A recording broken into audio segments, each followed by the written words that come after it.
Gilas Pilipinas, 11 players lang ang isasalang sa Olympic Qualifying Tournament at Alex Caruso, dapat nga bang kinuha ng Lakers? Yan nga ang ating pag-uusapan sa video natin ngayong araw mga idol. Pero bago ang lahat ay huwag po nating kalimutang mag-like and subscribe sa ating munting channel.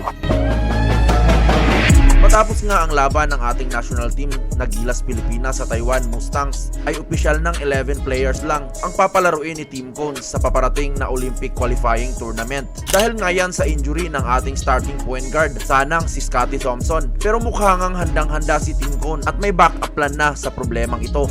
Ang solusyon ngang kanyang naisip ay ilagay sa point guard position ang 6'4 na si Dwight Ramos. Sinubukan nga agad yan ni Team Cone at mukha ngang gumana ito dahil sa nagtala ng 19 points at 4 assists itong si Dwight Ramos sa unang tune-up game ng Gilas. Napakagandang ideya nga na ilagay sa point guard position itong si Dwight Ramos dahil sa matangkad ito at all around rin ang laruan. Matagal na nga ring hiling ng mga fans na subukan si Dwight bilang point guard, lalo pat pagdating talaga sa international stage ay nagsisitangkara na ang mga gwardya. Ay kaunting patikim nga tayo niyan nung hawak pa ni Tab Baldwin ang Gilas kung saan nag-eksperimentuhan siya sa posisyong ito, kaso nasaktan lamang bago ang 2020 Olympic Qualifying Tournament. Sinabi nga rin ni Ramos na ang experience niya under kay Tab at paglalaro niya sa Japan ang mga bagay na naghanda sa kanya sa adjustment na ito. Hindi naman din siya mag-iisa sa posisyon na ito dahil kapalitan niya naman ang PBA Finals MVP na si Chris Newsome at CJ Perez. Malaking tulong nga ang dalawang ito para kahit papano madaming option si Team Cone kung sakali. Samantala, fan favorite Alex Caruso, tuluyan na ngang na-trade pero ang inaasahan niya sanang pagbabalik sa Lakers ay hindi na matutuloy dahil sa OKC Thunder nga siya napunta. Naging kapalitan ni Caruso sa trade ang guard at mas batang si Josh Giddey.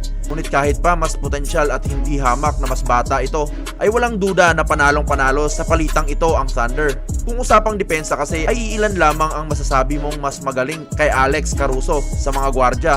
Kaya nga niyang mapigil ang best perimeter players ng mga kalaban at kung kailangan umiscore ay may tira rin naman ito. Dahil nga sa nabibigay niya sa court ay naging malaking piyesa siya sa championship run ng Lakers noong 2020. Sa koneksyon niya ngang ito ay inaasahan sanang gagalaw ang Lakers para ibalik siya sa team. Pero sa huli, naunahan pa sila ng Thunder sa kanya. Ang tandem nga sana niya kina LeBron James at Anthony Davis ay hindi na mangyayari. Halos imposible na nga na manlilipat pa ito ngayong season dahil paniguradong tatalian na ng OKC itong si Caruso at hindi na ito papakawalan pa.